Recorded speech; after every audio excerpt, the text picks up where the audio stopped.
Now, when I'm very good and do as I am told, I'm Mama's little angel, and Papa says I'm good as gold. The stars are ageless, aren't they? This big, fat movie star, Miss Rotten, stinking actress. No one ever leaves the star. You brought this on yourself.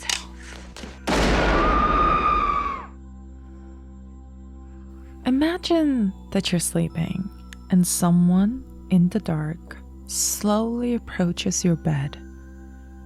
They reach out a finger, they part your lips, and stick those fingers in your mouth, getting in knuckle deep before you even wake up.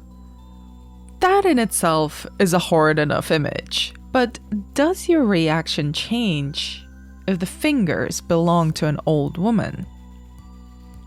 Decrepit, sagging flesh is not what I think of when I think of my grandmother, or myself aging for that matter, nor is it the first image that comes to mind when I think of haxploitation films. But there's something I've been noticing in contemporary horror films. How much and how openly they've been obsessing over the bodies of older folk.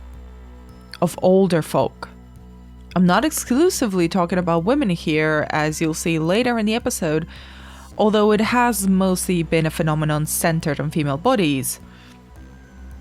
So, while more general films have been celebrating older actresses for their starring roles in action films, thinking of your Michelle Yeohs and your Jamie Lee Curtises, your Helen Mirrens, horror has been really getting into showing older flesh as something to be feared and disgusted by. In films like M. Night Shyamalan's The Visit and Old, as well as The Taking of Deborah Logan, in Thai West slasher X and the madcap juggernaut Barbarian, both of which I've covered on the Final Girls podcast before, as well as the Spanish films La Abuela and Viejos, that's the grandmother and the elderly respectively, the central focus has become how creepy old people are, just for being old.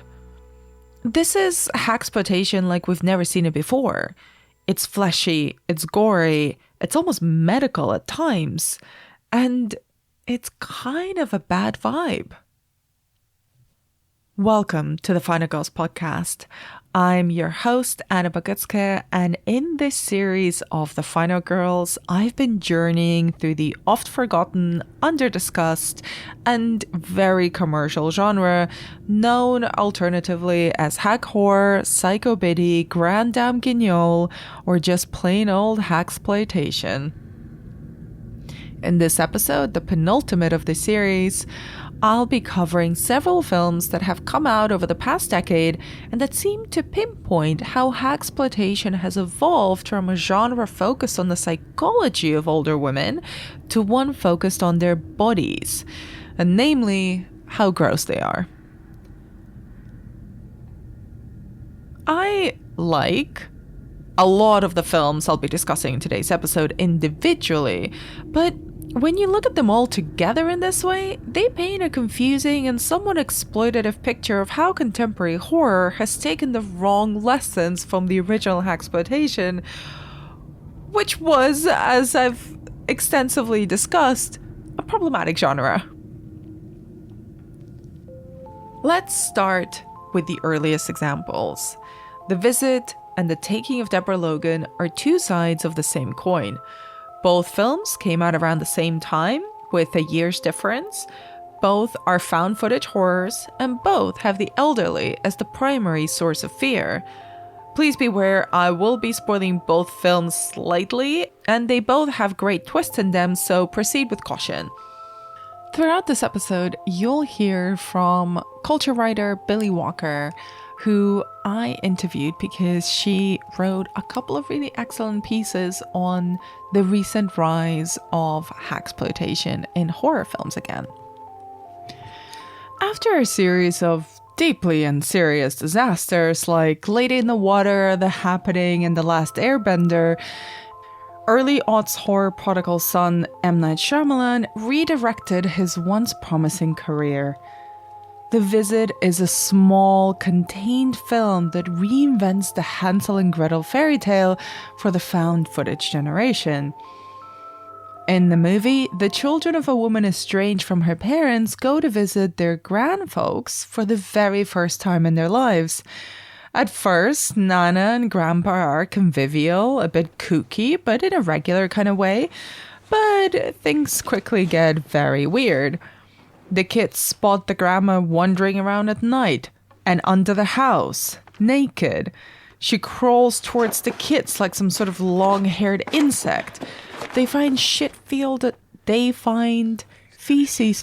adult diapers piled up and stinking in a room of the house.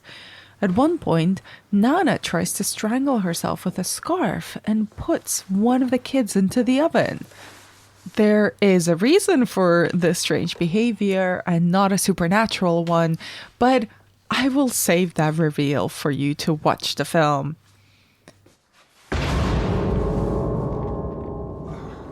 Hey, letting all my heat out. Meanwhile, The Taking of Deborah Logan is another clever little found footage horror that combines the supernatural with the very real ordeal of people suffering from Alzheimer's disease. Again, the film starts with the adult daughter of the titular Deborah, who, strapped for cash, lets a graduate student film her mother, who is suffering from Alzheimer's, for their research project. Deborah, we're told, was a young widow who figured out an ingenious work-from-home business being the town's switchboard operator. It's archaic technology now, of course, but it did mean that Deborah could transfer calls, hold the town's secrets, and it's a detail that lays the groundwork for a great little twist at the end. Massive spoiler alert here. Deborah is revealed to be not simply sick, but actually possessed by the spirit of a murderer who was going to kill her daughter to complete a magic ritual. Deborah, due to her job as the town's switchboard operator, learns of this plot and kills him first. Go Queen. The film spends a lot of time tiptoeing around is it or is it not supernatural, and it does that by showing Deborah in increasingly troubling scenarios. For many of these, she's naked. Now, I'm not being a prude here, but the way that she's filmed makes her deliberately look crone-like, all thin limbs and flowing robes that make her appearance even more gaunt-like. And in the moments where she's going feral and attacking people around her, she's filmed in an almost animalistic way. You could absolutely read this as the film's way of visualizing the way that a disease eats away at your body as well as your mind. But considering how little time we get to spend with a cogent Deborah, how uncomfortable she is with the idea of being filmed by a bunch of students when she's in such a debilitated state, and within the framework of hack horror, I feel more sad than scared. Deborah in the film is played by Jill Larson, an actress mostly known for her television work on the soap All My Children. And the tension of the film is built on seeing Deborah in increasingly unseemly situations, meaning that we see her increasingly naked, increasingly incapable of holding herself, losing her faculties. The tension that both The Visit and The Taking of Deborah Logan build is based on the same idea. These old people are acting very weird. And isn't that creepy?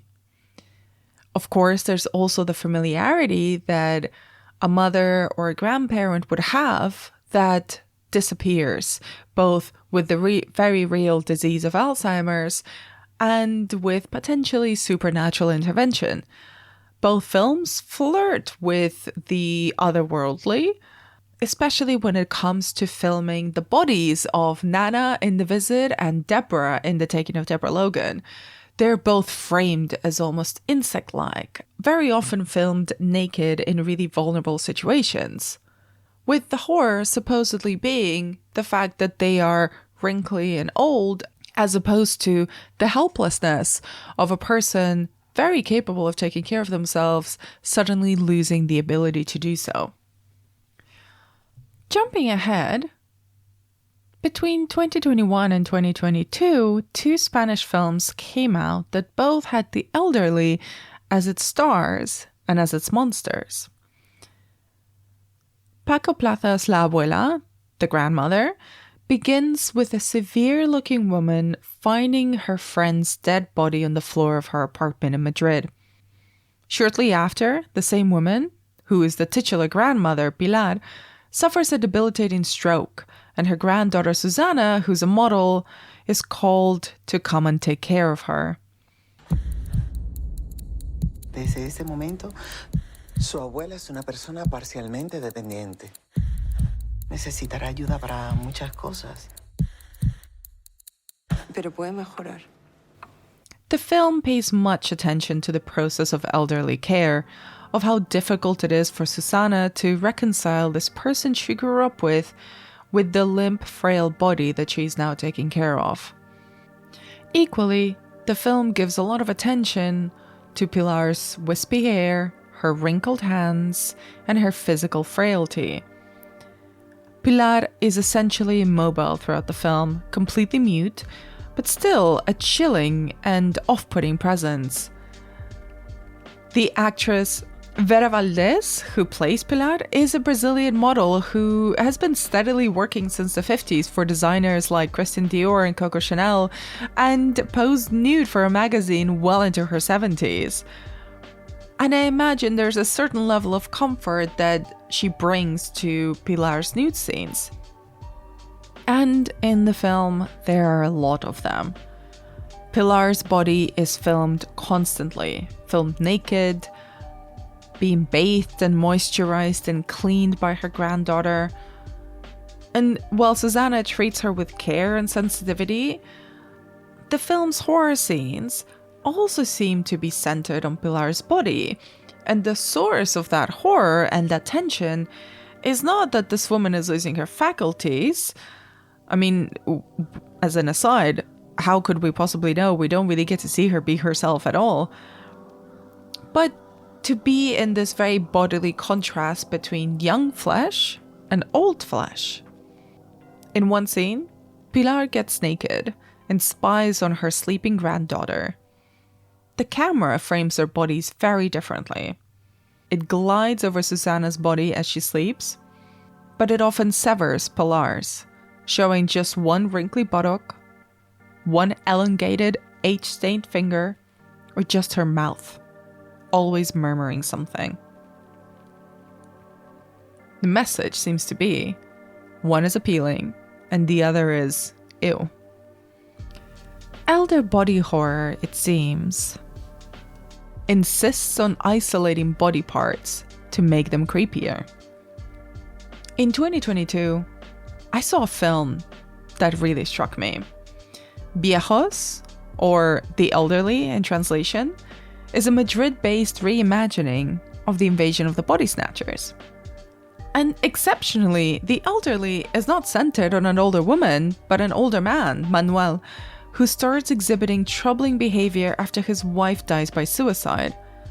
Convinced that she is about to make her return, and forced to move into her son's family flat, where he is very much not welcome, Manuel's erratic behavior turns violent and very strange. He picks at his own flesh constantly, trying to cut out something that he believes was inserted into his chest. And he's not alone.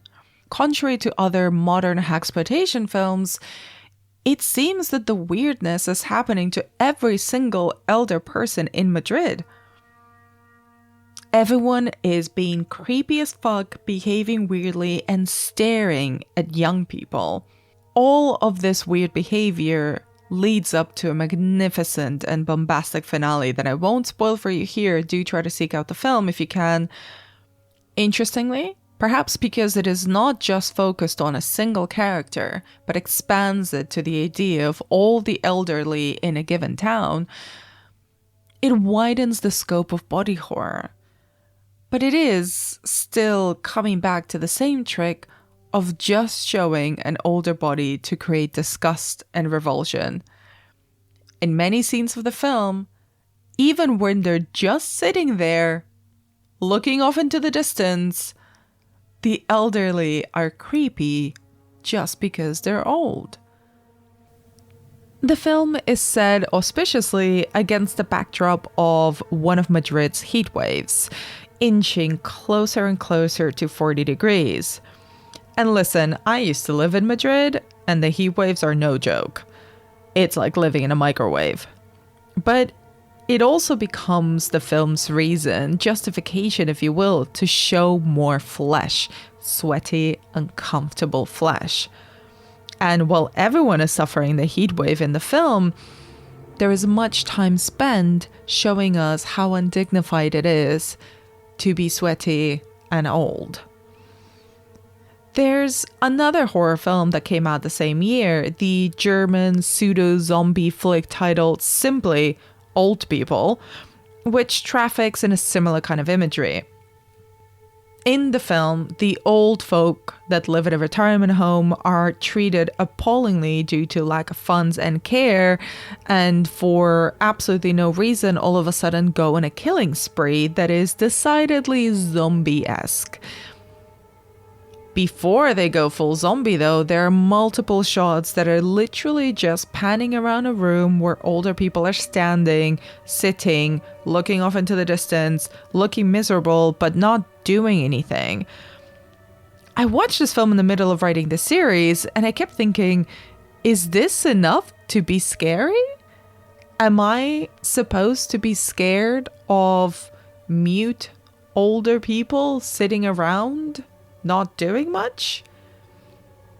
It's not even really trying to make an effort. These elder body horror films seem to all go back to the same visual. They seem to revel in the image of older people losing bodily autonomy and self-control. There are flirtations with the supernatural, like I mentioned before, Nana scurrying around like she's a horror Spider-Man, Pilar's steps echoing through her Madrid apartment, Deborah Logan seemingly possessed by a demonic spirit. The old people of old people who don't even get a name, they're just this mass of flesh, are filmed like zombies without makeup. There is also a suspicious new interest in shit. A new obsession which was didn't used to be around as much, which is with feces and incontinence in general. There's also often the naked woman's body. No one wants to be in that situation, but sadly it comes to a lot of us, and it feels like the most demeaning way of doing it is to put it in as a horror trope. There's a few as well now where they also have a male counterpart, right? So X and The Visitor, they both have an older male figure as well, but they are never as terrifying as the female. In The Grandmother, Pilar is revealed to be a witch who has engineered this whole mess to take over her model granddaughter's body and to continue on living with her bestie, who has done the same to her granddaughter. The implication is, of course, that they've done it for years. Again, we are back to that staple of hag horror, to youth and beauty, not health, to youth and beauty that the hags desire, and the absolute incompatibility of older and younger women. Circulating around the internet is a 35-second time-lapse video that shows the 20-something Mia Goth being transformed into the elderly Pearl. In X, Goth plays the dual role of Pearl, a strange old woman who lives on a remote farm with her husband Howard, and Maxine, an aspiring porn actress. Ty West's X, a 70s set slasher that is a better Texas Chainsaw Massacre movie than the Texas Chainsaw Massacre requel that came out the same year, is a sleazy, sweaty, and really fun romp. Is sleazy, sweaty, and really fun. Full disclosure, I liked it a lot. But I do have to agree with Billy's disdain for it when she mentions in her excellent article for Little White Lies titled The Fourth Feminism of the Hexploitation Boom that while it might, quote, claim to promote sex positivity, its empowerment has an age limit. In X, a group of hot and talented young people rent a remote farmhouse to shoot their X-rated masterpiece, hoping to cash in on the booming porn business. They are, as one would expect from a slasher, promptly slashed to bits by either Pearl or her husband Howard. Pearl's motivation seems to be that she is very, very horny, and since Howard has a bad heart, he needs to kidnap providers for her. While the young'uns are shooting their porn masterpiece, Pearl becomes enthralled by them, particularly by Maxine, the self-assured young porn performer, and even one night climbs into her bed to look at her and fondle her. It's a scene not dissimilar to the one in The Grandmother. Young flesh versus old flesh, attractive versus disgusting, titillating versus repulsive. The added layer, of course, is that Pearl and Maxine are played by the same actress, so it's a young woman cosplaying an older woman's sexuality that is painted, as Billy very much outlines in her article, as perverted. Or dead. You're gonna rot when people find out what you've done. The time is now. Well, For if we do not take control of our what own about fate, you? the Lord shall do it for us. You don't think I know who you really are? I saw what you did in the barn. You deviant little whore.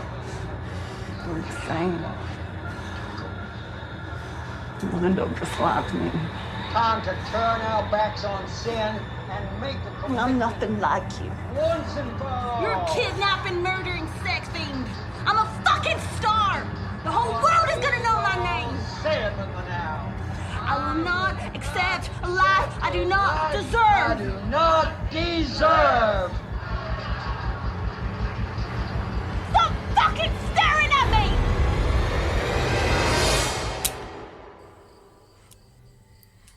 And then there's Barbarian.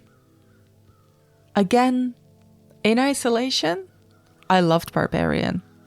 I had a great time with it and discussed it in depth on the show. And although she is not the villain, the monster in Barbarian is an older woman, always naked, with sagging breasts and shaggy hair, who never gets to speak because she never learned how to speak, who only screeches and with almost supernatural strength tries to mother any adult person that crosses her path. Hey! Come get your baby!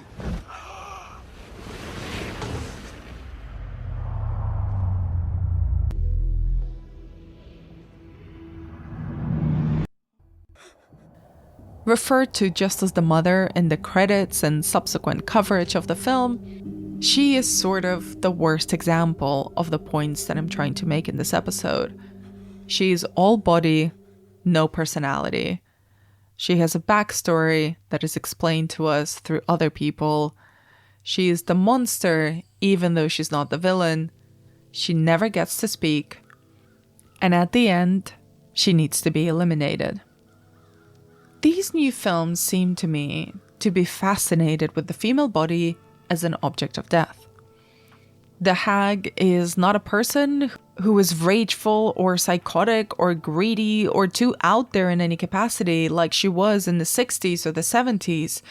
She is just reduced to a body. Sometimes a body that is presented to be closer to a corpse than to a living being. When we spoke, Billy pointed out several times that a lot of these films don't let their hags speak. And she's right. I wish I could plug in a clip of Pilar from The Grandmother. A young Pearl is given an incredible monologue, but old Pearl mostly just lurks around and rubs herself up against things. Deborah Logan, who does speak at the start of the movie, loses the ability to do so pretty early on, mostly screaming through her scenes. And like I said, the mother in Barbarian doesn't get to speak at all. In fact, she never even learned how to speak.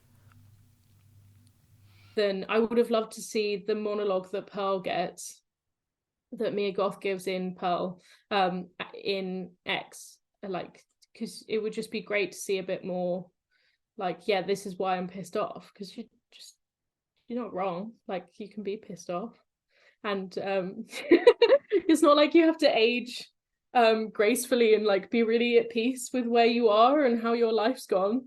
I just would like to see it from them. Perhaps because these films are so concerned with the vicissitudes of aging, there's not a movie star in sight. With all due respect to Mia Goth, who I do believe is on her way to being a fucking star, especially in the horror scene, in X, when she's playing Pearl, that is a lot of makeup that we're seeing. It's not a real person, and it's definitely not a real older woman. What's interesting to me is how this fixation on the body separates hagsploitation, the new hagsploitation, from the movie star. These hags are completely removed from celebrity. They're not recognizable faces or names that conjure up any pre-existing ideas or expectations. There's been a lot of conversation over the past few years about the death of the movie star. Whose name can be above the title? Whose star persona can open a movie successfully? Who can carry a whole movie? Who can carry a whole franchise? Since intellectual property has basically supplanted the movie star, the answer is no one, really. What's always been appealing to me about the hagsploitation films is how they used and maneuvered around the movie star as an institution, and around our expectations as an audience. The best hag films often subverted or exaggerated these ones. The best hag films often subverted or exaggerated these expectations.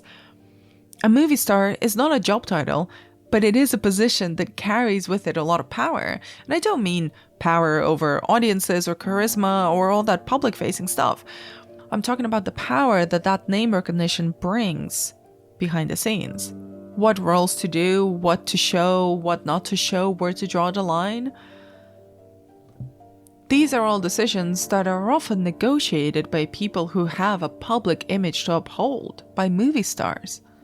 What's interesting that while movie stars flock to television in general, and specifically American Horror Story was turning up the glam and the psychosexual vibes, as I explored last episode, horror films turn to character actresses, to relatively unknown faces, and turn them into freak shows.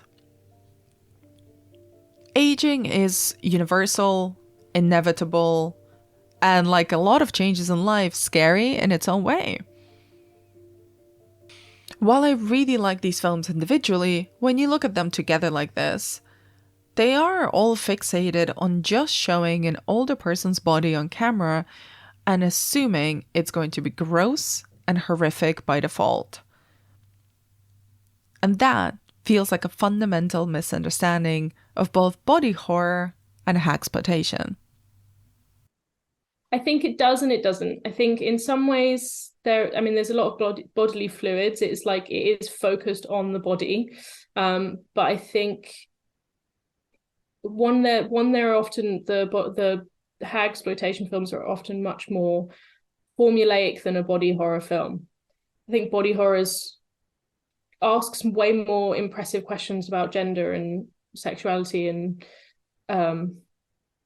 lots of things. And I think one of the things that annoys me about hagsploitation films so much is that there is so much you can do with horror, right? There's so much exciting questions that you can ask, and also just like, even if you stick to a formula, you can still stick to more classic horror formulas, but ask great questions about grief and violence and everything like that. So and I think it's also that stuff of like aging them up, right? So they're never just, or they're rarely just older actors that look like that in the first place. They over exaggerate what aging looks like.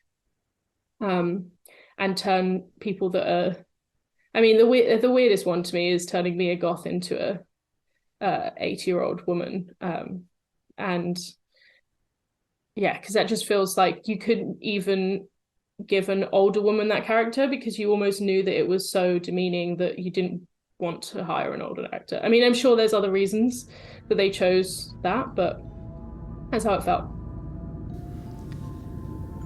The word demeaning has come up a lot throughout the series, and perhaps most throughout this episode. And it's definitely one of the things that people tend to bring up when they talk or think about hagsploitation. Although, let's be real, has anyone thought about hagsploitation as much as I have for the past few months? I'm not sure. But that was also the central question. Are these films good? Are they interesting? Are they adding something to the so-called discourse of women and horror? Or are they just plain old exploitation? Well, the original hagsploitation formula played around with the pre-existing celebrity of its leading ladies. The elder body horror of the last decade not only has not cast well-known actresses or real older women, in the case of Mia Goth in particular, it's also not really bothered to give them characters.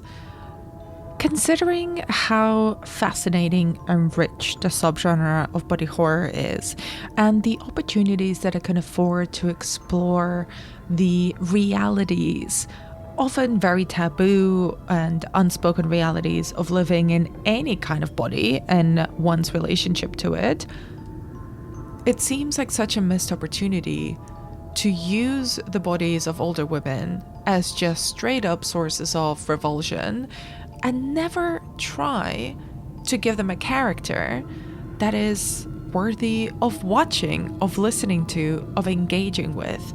There's a limit to how much I can connect with a character that is just presented to me as a walking corpse with everyone else talking around them. Yes, give me body horror. Yes, give me elder body horror. But give me a character that something truly fucked up is happening to. Aging is scary. But like I said before, it's also inevitable. So why can't we explore that? Perhaps it's difficult to get a movie star, since they're in such short supply, to commit to doing something truly out there and grotesque. But it doesn't mean that all actors are not up for it. Is there then a way to do a hag horror right? Even a sentence like that seems to be a contradiction in terms, but I do think some films get it right. Or at least evolve the hag horror formula into something more contemporary, more interesting, and playful. And I think there's something really powerful that can be found in horror's exploration of aging, whether it's subtextual or the main theme of the film. So next week, in the last episode of the series, I'm going to try to answer that question that I've had since beginning research for this series. Is there a way to do a modern hag horror right?